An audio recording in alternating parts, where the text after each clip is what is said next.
आइए, स्वागत है आपका एनसीईआरटी क्लास 10th मैथमेटिक्स के चैप्टर नंबर फर्स्ट में। इससे पहले जो क्लास हमने करी थी उसमें हम नंबर्स के बारे में सारी जानकारी आपको दे चुके हैं। जैसे नंबर्स कितने टाइप के होते हैं, रियल है, imaginary, after that rational, irrational, whole number, fractional number. और अब स्टार्ट करते हैं चैप्टर के हिसाब से। फर्स्ट चैप्टर है रियल नंबर। रियल नंबर में सबसे पहले आपको एचसीएफ और एलसीएम के बारे में बताया गया है। अच्छा, थोड़ा सा हम पीछे की क्लासों में जो एलसीएम एचसीएफ हमने पढ़ा है उस पर थोड़ा सा नज़र डालें तो क्या करते थे। जैसे हमने कहा 42 और 48, ये दो नंबर्स हैं, इनका हमें एलसीएम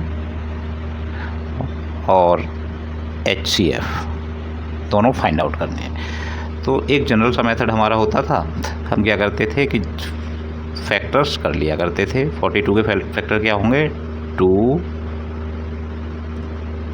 3 जा 6, 6 7 जा 45। ऐसे ही 48 के 48 के फैक्टर्स 2 इंटू 2 जा 4, 2 जा 8, 2 जा 16, 3 जा 48। क्लियर। आप जिस भी तरीके से फैक्टर करते हो उस टाइप से, क्योंकि कुछ लोग ऐसे लाइन करके डिवाइड करके फैक्टर करते हैं, तो जैसे भी आप करते हो फैक्टर्स, क्योंकि छोटी संख्या है इसलिए मैंने ज़्यादा कुछ नहीं बताया, और छोटी क्लासों में फैक्टर्स हमने पढ़े भी हैं। तो आइए देखते हैं एचसीएफ जब हम लिखते हैं इसका। एचसीएफ में क्या करते हैं, एचसीएफ का होता है हाईएस्ट कॉमन फैक्टर। तो कॉमन हो, कॉमन का मतलब दोनों में शामिल हो और उसकी पावर हाईएस्ट हो। तो देखिए कॉमन, ये दोनों में कॉमन है, लीजिए, और ये 3 दोनों में कॉमन है ना, और तो कोई कॉमन है नहीं। तो 2 into 3 equals to 6। This is HCF. और एलसीएम, एलसीएम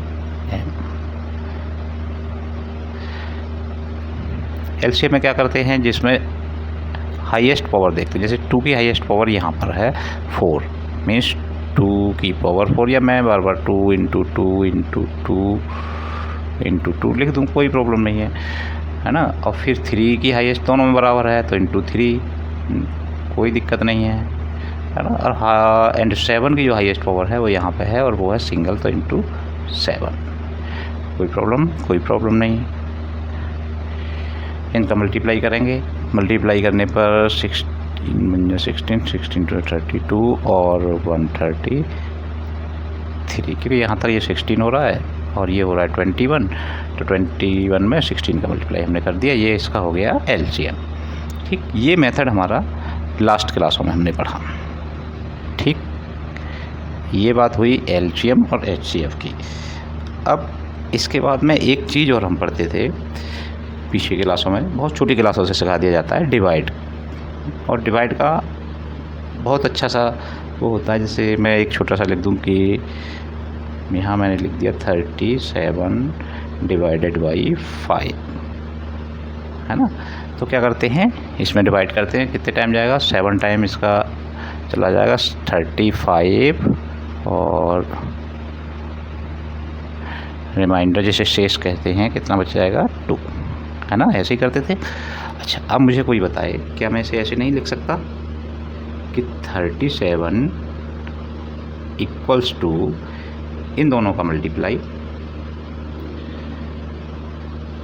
5 इंटू 7, और जो 2 है इसको इसमें प्लस कर दिया। क्या इक्वल नहीं आएंगे, इन दोनों का मल्टीप्लाई और प्लस 2 कर दिया है तो 37 हो जाता है ना, कोई दिक्कत नहीं।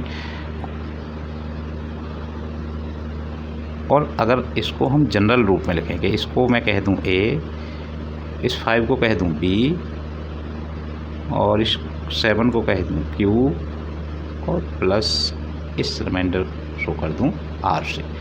तो ये जो एक लिखने का तरीका है,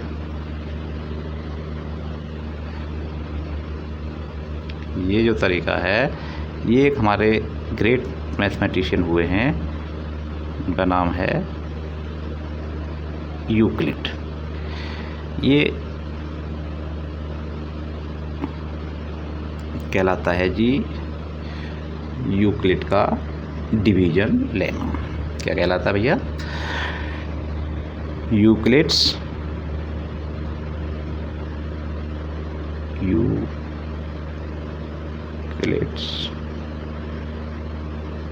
डिवीजन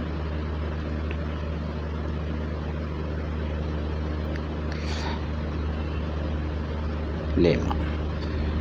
ठीक, और इसी मेथड से हम आगे फाइंड आउट करेंगे एलसीएम और एचसीएफ। क्लियर? आइए वही जो दो नंबर हमने लिए थे उनके बारे में ही बात करते हैं कि देखिए हमने लिया था 42 और 48। अब पहले हम बात करते हैं एचसीएफ के बारे में। HCF clear? इसके बारे में बात कर रहे हैं, एचसीएफ के बारे में। अच्छा, जो छोटी नंबर होगी उसके डिवाइड में बड़ी नंबर को बना लेते हैं। जैसे 48 को मैंने ए मान लिया, इक्वल्स टू 1 इंटू 42 प्लस 6। कोई प्रॉब्लम आई? No problem. अब ये 6 और ये 42 इन दोनों को, और ये कब तक करेंगे? जब तक रिमाइंडर 0 ना हो जाए।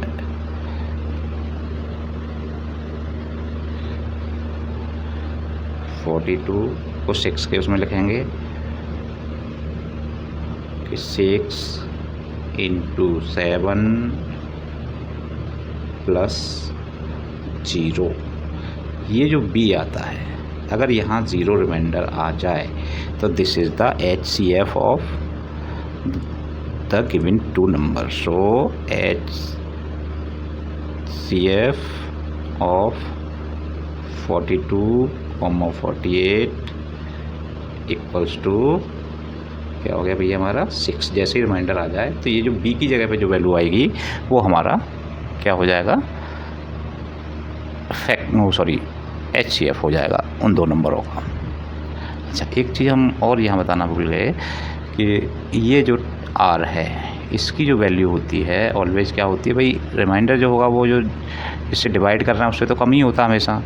तो यहाँ एक शर्त और अगर हम लिख देंगे कि R is greater equal to 0 and less than B. Clear? तब ये कंप्लीट ये स्टेटमेंट पूरा क्या हो जाएगा? यूक्लिड डिवीजन लेमा का स्टेटमेंट हो जाएगा। ठीक, तो इस तरह से हम इसका एचसीएफ निकालेंगे। बाकी आगे चलते हैं, एक्सरसाइज करेंगे और उसमें जो भी क्वेश्चन आएंगे उस हिसाब से फिर सॉल्व करते हैं। आज इसे यहीं समाप्त करते हैं। धन्यवाद।